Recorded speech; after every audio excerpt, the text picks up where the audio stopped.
Hey, Moral Gamers, we're back. Today we're taking a look at Soul Calibur 5. That's right, this is the 6th in the Soul Calibur series, because if you're not aware, Soul Edge was actually the first, also known as Soul Blade on the PlayStation 1. But still, this is the 6th game, so how far has this series come? Let's find out. If you're not familiar with the Soul Calibur series, let's take a quick walk down memory lane. First up, the game was Soul Edge, and Soul Edge was the prequel to Soul Calibur, where Cervantes, a pirate possessed by the demon blade Soul Edge, was reigning in the high seas. He was defeated by a white knight named Siegfried. Siegfried then became possessed by the Soul Edge and became the harbinger of doom, the demon knight himself, Nightmare. And Nightmare would plague the game for another 2 instances. Now, after about Soul Calibur 2, Nightmare became split into 2 separate entities. You had Siegfried and then Nightmare, because one has the Soul Calibur, the other has the Soul Edge. And these 2 entities will battle it out for another 2 games. Now comes Soul Calibur 5, and in Soul Calibur 5, we have a new hero who's been chosen by the Soul Edge. And her name is Pyrrha. Pyrrha is the sister of Patroclus. Pyrrha chosen by the Soul Edge, and Patroclus chosen by the Soul Calibur. I think we know where this is going, guys. The problem with the storytelling in this game is that it is all told through stills. Now, in previous Soul Calibur games, they actually used full motion videos, which rocked, or they would use in-game videos. That rocked, but why stills? Why would you go a step backwards to something that nobody does anymore? Who actually tells a story like this, complete, beginning to end?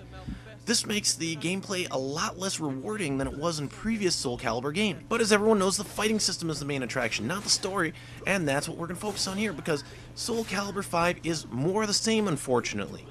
In Soul Calibur, you have the vertical slash, the horizontal slash, and a kick button. And then you have your guard button. Pretty much that's all you're going to use in combinations that will execute all your moves. Like Virtua Fighter or Dead or Alive, it's going to be a lot of press in this direction, press in that direction, and you execute a move. Not a whole lot of rolling motions or back forward or complex button patterns to memorize. You can pretty much rock just by button pressing and a direction. But if you're not a button smashing type of person, there is a slightly deeper system which involves counters, air juggles, and soul charges. It's risk versus reward in this particular case. Unfortunately though, you'll see a lot of times where you can get caught in an air juggle combo and you're pretty much screwed. There's very little way you could do to get yourself out of it, so you might as well just throw down the controller and walk away until the match is over. With a total of 28 playable characters, including 10 brand new ones, how's this game stack up? Well, it does what it's supposed to, I think. I mean, Soul Calibur 5 feels like a rehash of Soul Calibur 4, which felt like a rehash of Soul Calibur 3, and so forth and so forth. The game really hasn't felt much different since Soul Calibur 1.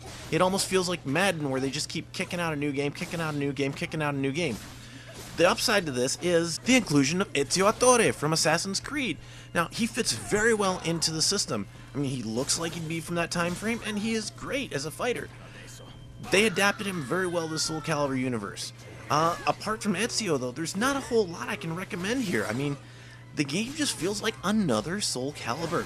It's like Madden. They make tweaks here, and throw out a brand new game with better graphics. Sorry guys, but Soul Calibur 5 just is not what I hoped. When I saw how beautiful Soul Calibur 4 was to 3, I was hoping, yes, 5 will be even better. Sorry, it fails, and it doesn't do anything new that would make it worthwhile. They even removed arcade mode and put in some cheesy mode where you just fight through characters to earn titles, and that's not even much fun.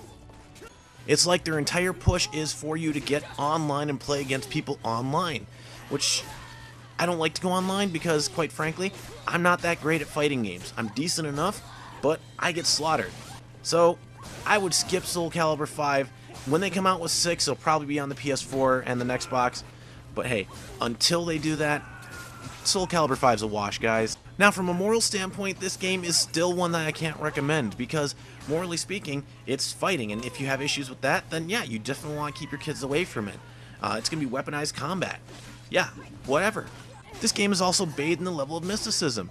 I mean, you have characters like the werewolf, you have Violet, who is a crystal ball wielding psychic. She predicts vibes as she goes along, and it's like, okay, I didn't predict that, whatever.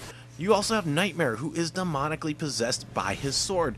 Things like that for the religiously conservative may not mix well, so just consider these things before you purchase this game, or if you're even thinking about playing it.